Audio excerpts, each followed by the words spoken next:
आजकल क्या हो रहा है, बहुत छोटी कम उम्र में बच्चे ड्रग्स ले रहे हैं।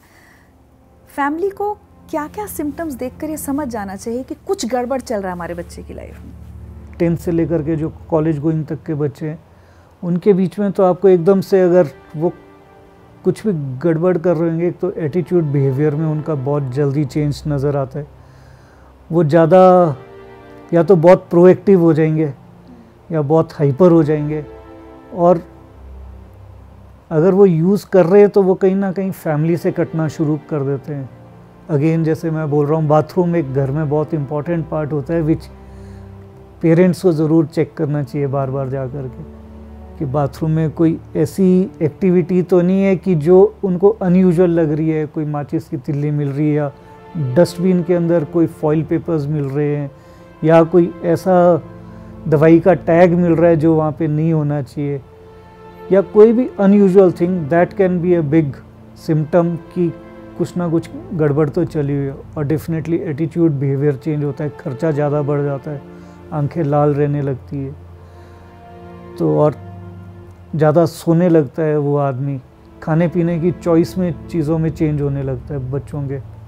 ज़्यादा खाते हैं कम खाते हैं? वो कम खाने लगते हैं, plus they prefer eating sweet more, क्योंकि मीठा हमेशा हाई देता है।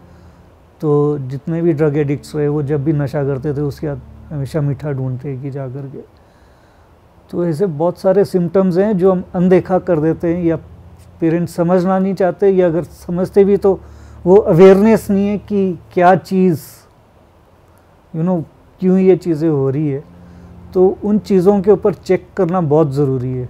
आज की डेट में मोबाइल एक बहुत बड़ा हथियार बच्चों के हाथ में आ गया हुआ है। पहले तो फिज़िकली जा कर के हमको पैडलर को जा कर के ढूंढना पड़ता था, देखना पड़ता था, उसको ट्रेस करना पड़ता था। अब तो डिवाइस के साथ पेरेंट्स को भी उतना स्मार्ट होना पड़ेगा जितने उनके बच्चे स्मार्ट हैं, क्योंकि स्मार्टफोन आपके हाथ में है। एंड उसके द्वारा मेरे को लगता है अब तो टोटली गेम चेंजर हो गया ये जो मोबाइल है, और ये ड्रग्स की दुनिया में भी बहुत बड़ा रोल प्ले कर रहा है इस टाइम।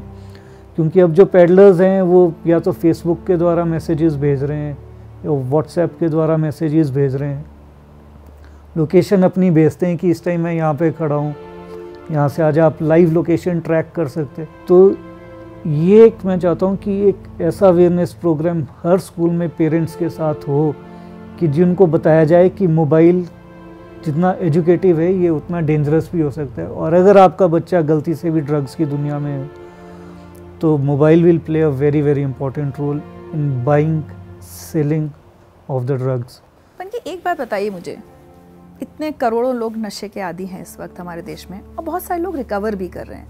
जो रिकवर करते हैं, जैसे मैं आपकी बात करूँ तो वो लोग जो ड्रग के पेडलर्स हैं, जो डीलर्स हैं, उनको पकड़वाने में मदद क्यों नहीं करते? क्योंकि आप लोगों को तो सब अड्डे पता हैं, हर शहर का अड्डा आप लोगों को पता होता है, आप लोग मदद क्यों नहीं करते पुलिस की?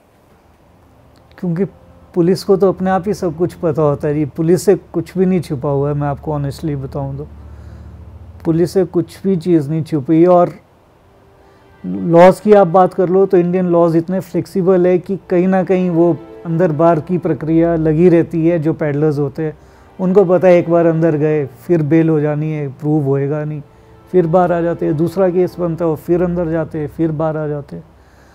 तो कहीं ना कहीं अब करते हैं। जैसे हम मोबाइल की बात कर रहे हैं तो अभी हिमाचल में ड्रग फ्री हिमाचल करके एक ऐप लॉन्च हुई है। तो जितना इजी ड्रग्स लेना हो गया है उतना इजी अब ड्रग पेडलर को पकड़वाना भी हो गया। आप सिर्फ लाइव लोकेशन भेजो, उसमें आपका शेयरिंग नहीं होगा कुछ भी कि कौन है, किसने लोकेशन शेयर की, और वहाँ पे नियरेस्ट पुलिस स्टेशन पे जा कर के वो बिंग करेगी इस ऐप से और एकदम से पुलिस उस लोकेशन पे पहुँचेगी। तो ऐसे पुलिस ऑफिसर्स की ज़रूरत है जो अपना इनिशिएटिव डालें।